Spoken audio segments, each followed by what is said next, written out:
ఎందుకు విశ్వసించాలి అంటే ప్రభు యొక్క లేఖన సెలవుస్తున్న మాట ఏంటంటే ఆయన నీ కొరకు నా కొరకు సిలువలో మరణించాడు.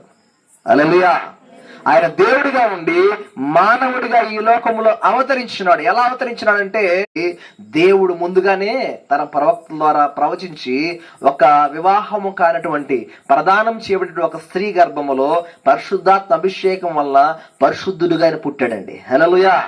యేసుక్రీస్తు యొక్క జననంలో పాపం లేదు, యేసుక్రీస్తు యొక్క జీవితంలో పాపం లేదు, ఆయన మరణంలో పాపం లేదు, ఆయన పునరుద్ధానంలో పాపము లేదు. నాలో పాపం ఉన్నదని ఎవడు నిరూపించగలడని ప్రపంచాన్ని సవాల్ చేసిన ఏకైక దేవుడు మనం ఆరాధించే ప్రభు యేసుక్రీస్తు. చప్పట్లు ప్రభువుని కనపరుద్దాం.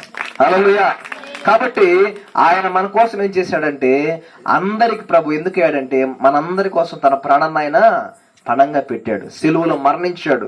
తన యొక్క బాడీలంతా కూడా ఎక్కడ చూసినా గానీ గాయాలు, మరి తల్ల ముళ్ళ కిరీటము, చేతుల్లో గాయాలు, కాళ్ళల్లో మేకులు, ఇవన్నీ ఎందుకోసం అంటే మన పాపాల కొరకు, మనం చేసిన అతిక్రమాల కోసము తను మరణించి మన స్థానంలో తను చనిపోయాడండి. ఎందుకు చనిపోయాడంటే మనం చేసిన పాపాలన్నీ కూడా ఆయన మీద వేసుకు. ఎందుకు వేసుకోవాలంటే హీఈస్ అ ఫాదర్, అతను మనకు తండ్రి ఉన్నాడు కాబట్టి మన పాపాలను తన మీద వేసుకొని మనకు విడుదల అనుగ్రహించాడు. మనకు విడుదల అనుగ్రహించి మనల్ని పాపం నుంచి విమోచించి మనల్ని పరిశుద్ధులుగా చేసి పరలోక రాజ్యానికి వారసులుగా మనల్ని చేస్తూ వచ్చాడు. నిత్య నరకా నుంచి మనం తప్పిస్తూ వచ్చాడు.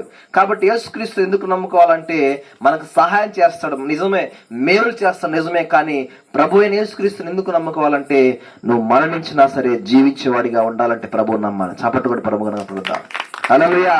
నువ్వు చావలేని వాడిగా, నువ్వు మరణం లేని వాడిగా మీ దేవుడితో పాటు యుగాలు జీవించాలి అంటే ఈ ప్రపంచం అంతా కూడా మొత్తం కూడా నాశనం అయిపోయినా కానీ నువ్వు సజీవుడిగా నిలబడాలి అంటే యేసు ప్రభు నువ్వు విశ్వసించాలి. హల్లెలూయా. సమస్తం పోతాయండి, కానీ దేవుని మాట వినేవాళ్ళు మాత్రమే, దేవుని మాట విని భయభక్తుల కుటుంబాలు మాత్రమే నిలబడతాయండి. కాబట్టి ప్రభు చెప్తున్న మాట ఏంటంటే ఆయన అనేక అద్భుతాలు చేశాడు ఈ లోకంలో ఉన్నప్పుడు. ఆయన సరిగ్గా ఇశ్రాయేల్ దేశంలో ఆయన జన్మిస్తూ వచ్చాడు, బెత్లెహేమ్ అనే గ్రామంలో జన్మిస్తూ వచ్చాడు. ఆయన జీవించిన కాలంలో ఎక్కడ ఎవరు ఆయన పాపం పట్టలేకపోయారండి. సహజంగా మనం పడే ప్రతి నొప్పిని, ప్రతి బాధని తను అనుభవిస్తూ వచ్చాడండి. ఆయనకి నీ బాధ తెలియదంటే తెలుసండి. ఎందుకంటే ఏ తప్పు చేయకుండా, ఎటువంటి తప్పులు తను చేయకుండా అన్ని తప్పులు అన్న మీద వేసుకున్నాడు. ఆయనకి నీ మీద పడేటువంటి నిందల బాధ ఎట్లా ఉంటుందో ఆయనకి బాగా తెలుసు. నన్ను ఎవరు పట్టించుకోలేనుకోద్దండి, దేవుడికి సమస్తం తెలుసు. ఆయన అన్ని భరిస్తూ వచ్చాడు, ఆయన అన్ని సహిస్తూ వచ్చాడండి. ఆయన మన కోసము మన స్థానంలో అన్ని కూడా ఆయన భరించి మన కోసం మరణిస్తూ వచ్చాడండి ఆయన. హల్లెలూయా.